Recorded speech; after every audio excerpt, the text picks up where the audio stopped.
to be mind-boggling. Give me a few moments, and I'm going to share with you a formula for happiness. Einstein discovered the formula for the relationship of mass, space, energy. Right? This is a formula of happiness. And we all know that our purpose is the pursuit of happiness, which, by the way, is not true. By the way, the purpose is not happiness. The purpose is to do the will of the Almighty, to do what is right, liberty, and justice. But the only way to do it is through happiness. Happiness is the medium to achieve the purpose of life. Now, the truth is, we're now in Zman Simcha Seinu. It's an era, it's a time of simcha, of joy and happiness. And I think it really begins with Yom Kippur. Yom Kippur, I came into the day, I started the day with a heavy pekel, a load, a burden of all the averas of the past year.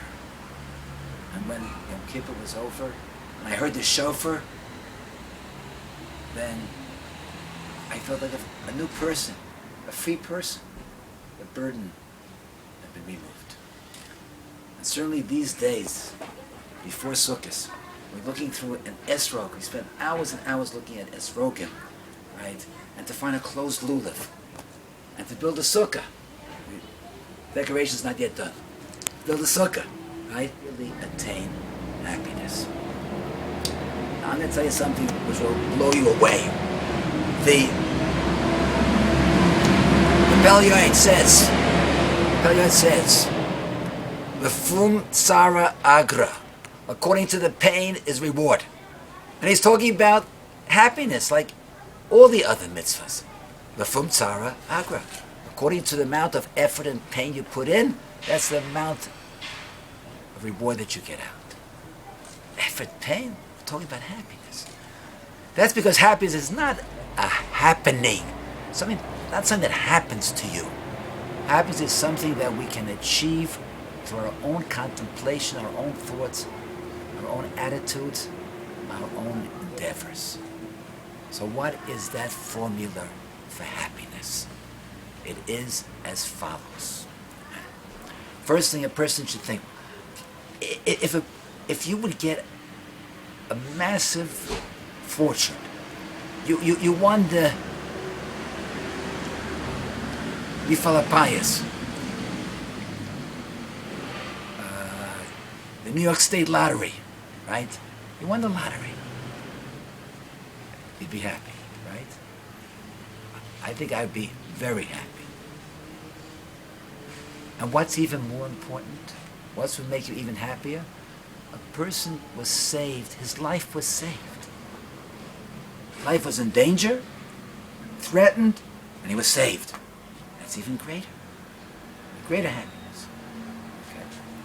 Now, let's consider, as it says in Pirkei Avos, that all our life, not just a moment or a section, all of our life in this world is not equal to one moment in the world to come.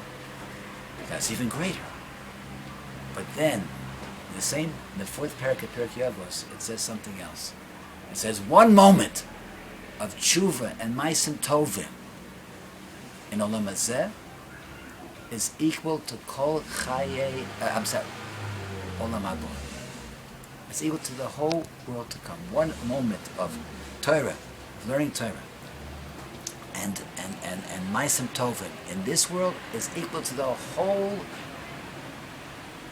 chayei olam haba, the world to come. So if you look at the progression, right? A fortune, wealth, very happy.